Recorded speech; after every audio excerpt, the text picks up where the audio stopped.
9前，一位江西男子与外省女友感情破裂后对簿公堂，而原因竟然是分手费纠纷。男方长期在国外工作，为维系恋爱关系，每月都会转一大笔钱给女方，特定节日则发13、14、520等大额红包，5年下来累计转账近100万元。因分手费协商难以达成一致，男方拿着转账记录将女方告上法庭。近年来，各地分手费话题屡上热搜，如200万分手费现金遗落杭州一酒吧，贵州女子与男友同居7月索要6万元损失费等。受访基层法官和律师告诉记者，这2年来，分手费纠纷案不断增多，很多当事人拿着纸质欠条转账记录来咨询或起诉。这些分手费纠纷案有3个特点：一是纠纷案数量越来越多。一位基层法官介绍，往年很少见因恋爱分手而主张返还费用，但这2年所在法院几乎每个民事审判庭法官都经手了好几起此类案件。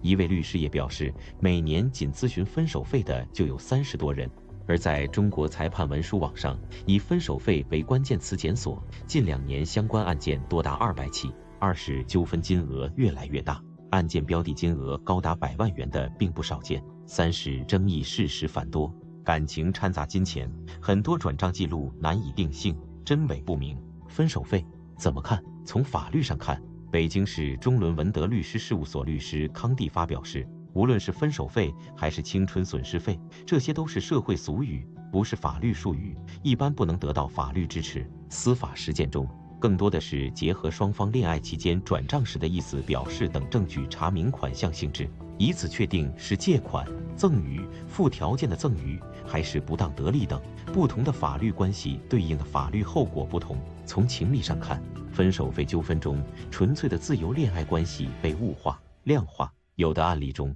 男女双方甚至按恋爱天数计算分手费，感情沦为赤裸裸的交易；还有的因恋爱分手费构成敲诈勒索，有违社会伦理，冲击公序良俗，严重变味。就像网友所说，索要分手费是个两败俱伤的过程，彼此都变得丑陋。感情并非交易，纯粹才能长久。在基层法官看来，那些建立在不纯粹感情基础上的婚恋关系往往不稳定，也更容易产生各种纠纷。日前，最高法发布4起涉彩礼纠纷典型案例，引导公众树立正确婚恋观，回归纯粹，回归真诚，才能从源头上减少畸形分手费纠纷，弘扬健康文明的婚恋新风。